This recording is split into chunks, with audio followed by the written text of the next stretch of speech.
We saw the kind of offer that Ice Cube made to Caitlyn to play in the Big Three. That is $5 million to play 3 months. Hello, everyone, and welcome back to Clark Update. I hope you're all having a fantastic day. Today, I have another exciting and incredibly interesting video lined up for you. And if you're a real Caitlyn Clark fan, you'll definitely want to stay with us all the way to the end. Before we begin, show that you're part of the Clark Update Army by dropping CC 100% in the comments below. I always enjoy seeing so many incredible Clark fans in the comments section.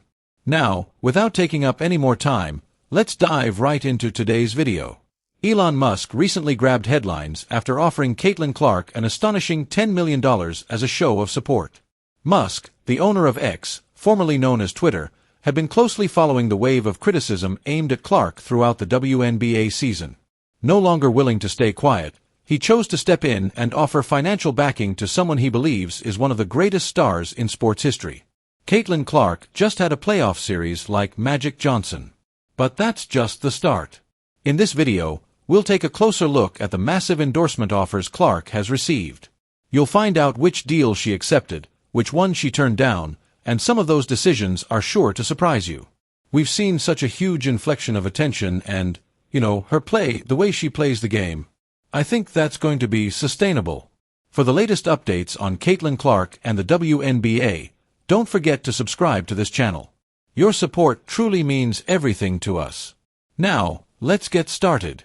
We've seen such a huge inflection of attention and, her play, just the way she plays the game, I think that's going to be sustainable. As everyone knows, Caitlyn Clark is the main reason so many people pay attention to sports, especially basketball. And I'm so happy for her to get the $28 million.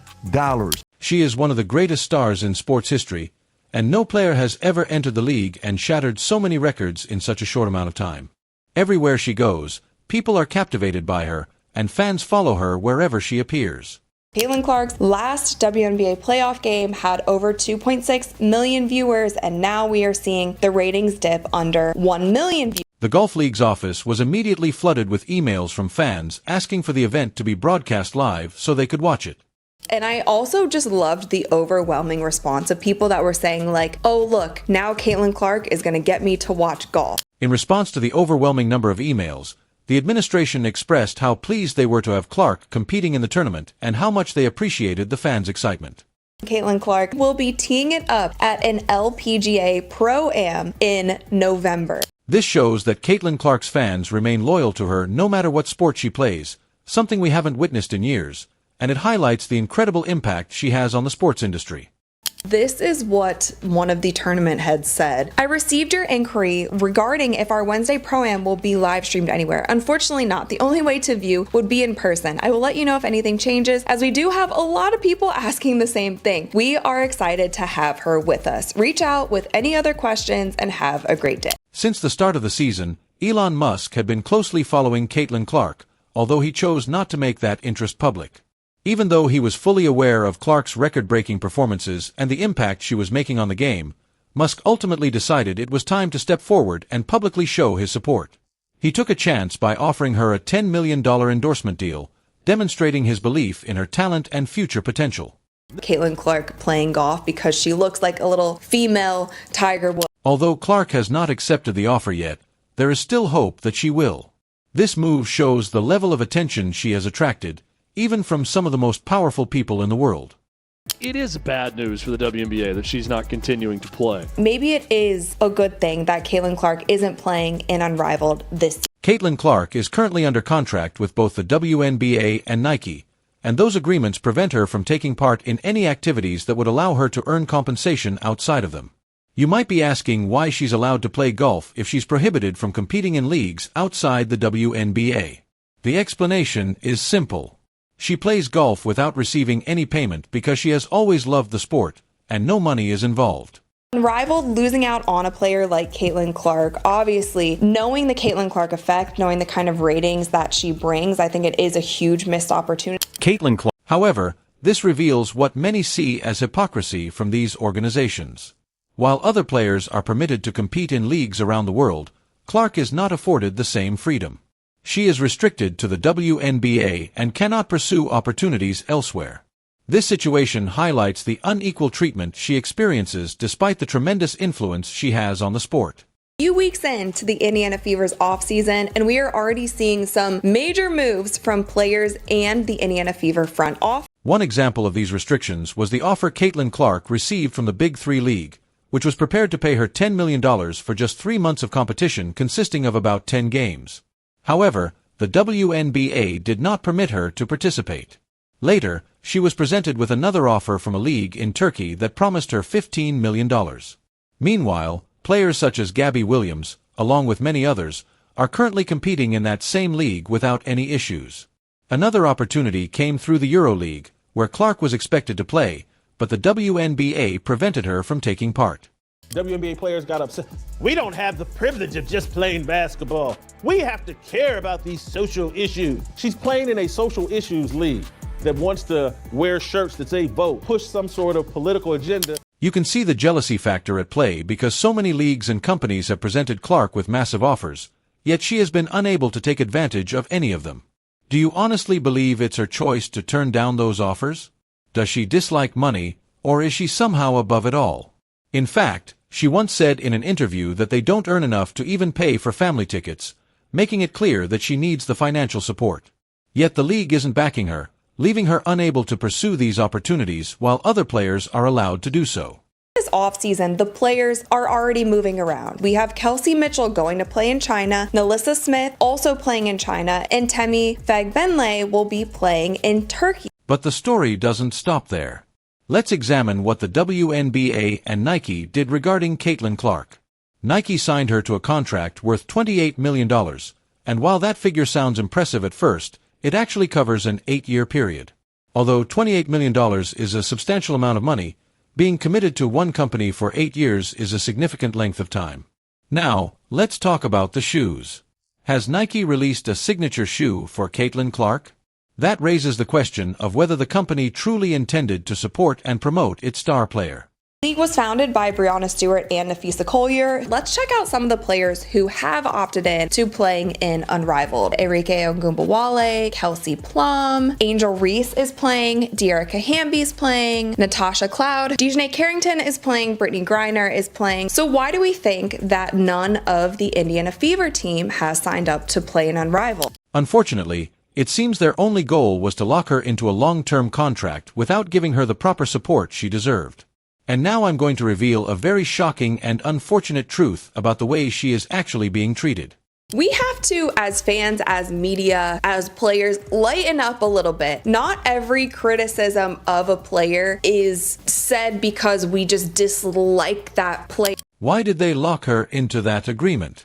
Because Nike favors Aya Wilson. In my opinion, there is no real comparison between Aya Wilson and Caitlin Clark. Even though the public sees them as rivals, Caitlin Clark is on a completely different level. Nike clearly intended to support Aya Wilson, but once they realized how popular Caitlin Clark was becoming, they grew concerned that another company, such as Adidas, might sign her.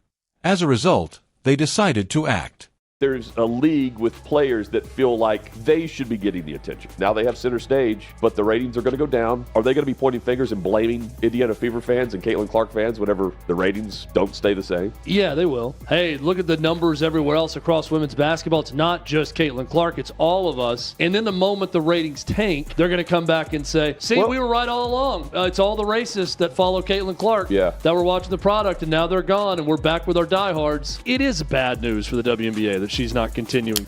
Nike signed Clark to a $28 million contract, but they didn't truly promote her. No signature shoes, no meaningful marketing push, because they didn't want to fully support her.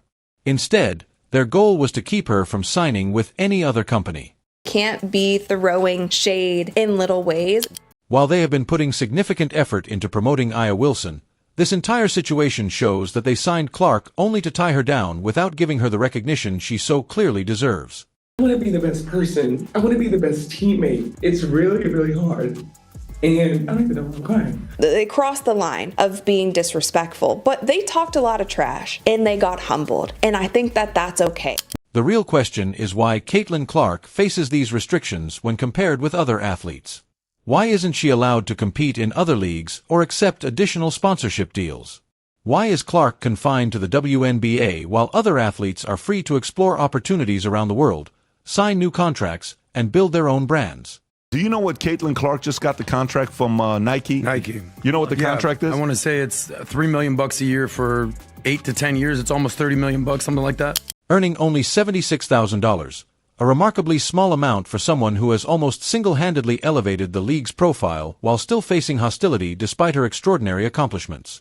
WNBA has been a mess this year. It has been so unprofessional, and they need to step it up, and they need to step it up quick, and they also need to, I don't know if an apology is warranted to Caitlin. Angel Reese continues trying to damage her reputation in an effort to attract attention by spreading false information.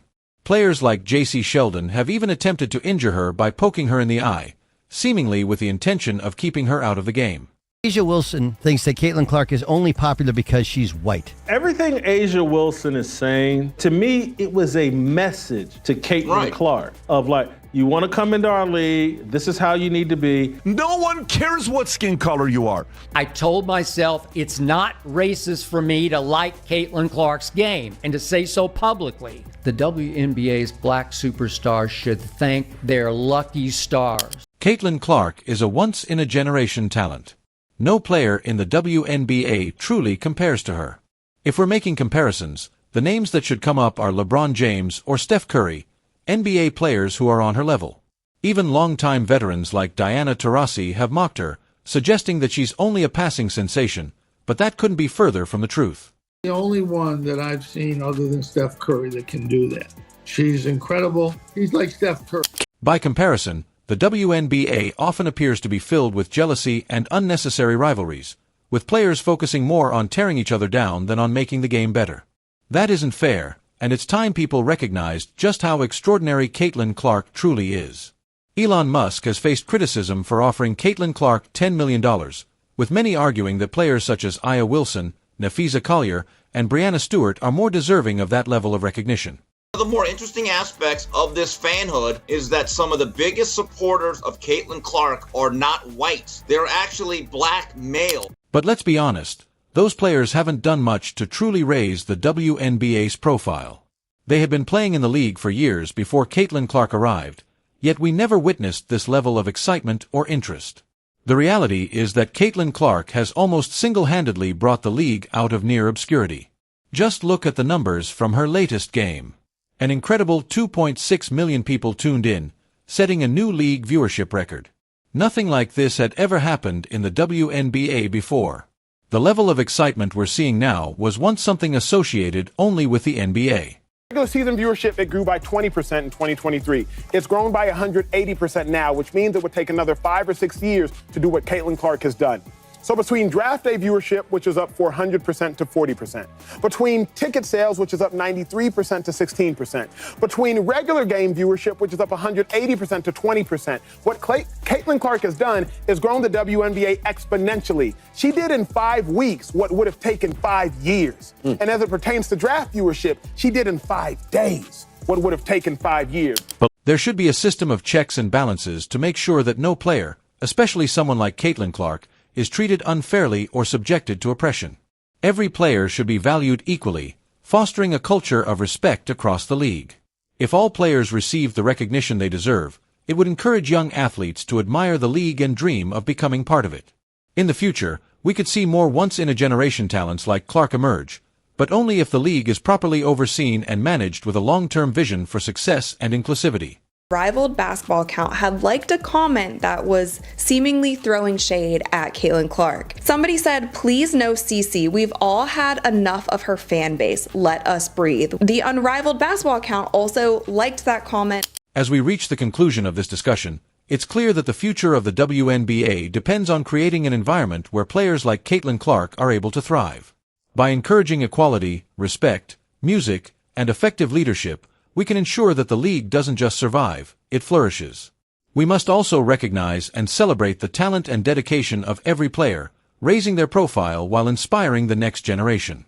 Most points by a point guard in a season in WNBA history. Most double-doubles by a rookie guard in WNBA history. Most points by a rookie in WNBA history. Most assists by a rookie in the history of the WNBA. First WNBA rookie to record 2 triple-doubles. First triple-double by a rookie in WNBA history. First triple-double in Fever history. The first player to be named WNBA Player of the Month and Rookie of the Month in the same month. First player in WNBA history with 20 or more points, 15 or more assists, and 5 or more rebounds in a game. She won Rookie of the Month 4 times, Eastern Conference Player of the Week 3 times, single season rookie record for assists, single season rookie record for 3-pointers, single game record for assists 19, franchise record for most double-doubles, 3-pointers, career 10 or more assists in a game, franchise record for most career 10 or more assists in a game. Fastest WNBA player to reach 100 3-pointers. She did it in 34 games, most assists by a rookie in a WNBA All-Star game for which she received the most fan votes ever, 700,000 of those. Fastest player to reach 350 points and 150 assists to start a season regardless of years in the league. People will say, pay more attention to the other folks. Like, she couldn't do it herself. You know, LeBron has teammates, Jordan had teammates. I understand. Elon Musk's potential involvement could lead to a much-needed improvement, but ultimately, everyone involved, including the players, fans, and league officials, must be committed to building a stronger foundation for the sport. Us as black women, Paige reminds me a lot of you. Like, you say you're not really about me. And she knows how her privilege has gotten her to that point. And also, like, she's good at basketball. And, like, she understands her privilege and like, pushes her over the top in a sense. It reminds me a lot of you. And I mean, that's a compliment. And I think in overall popularity, does her race play a factor? Nominal. Women's basketball has had a cornucopia of talented white and black women's basketball players. Elena Delle Donne is white, is she not? Sue Bird, white, is she not? Asia Wilson's black. Cynthia Cooper, black. Like, you can go back through, and it's actually a lot more. There's gay and there's straight. There's black and there's white. There's tall and there's short. Caitlin Clark is becoming the best player, not because she's white, because she's that good. She's having Larry Bird impact. She's been the driving force of the hottest team in the entire league, despite her record turnovers. Why? Because she's that good. She's legit good. She's colorblind good. She's guilt-free good. She's apolitically good. Thank you for being part of this important discussion. If you enjoyed this video and want to stay up to date with Caitlin Clark, the WNBA, and all the latest news, be sure to subscribe to our channel. We truly appreciate your support, and together we can continue advocating for the respect and recognition these athletes deserve. Until next time, let's keep supporting excellence in women's sports. That's a scenario that we haven't seen happen, and I feel like that would be all over the headlines. And it also creates a target on your back when you say things like that. Hammond was asked about the trash talk, and here's what she had to say. No, I mean, we talked our crap, they heard it, and they get to talk their crap. It's part of the game. It's not like personal.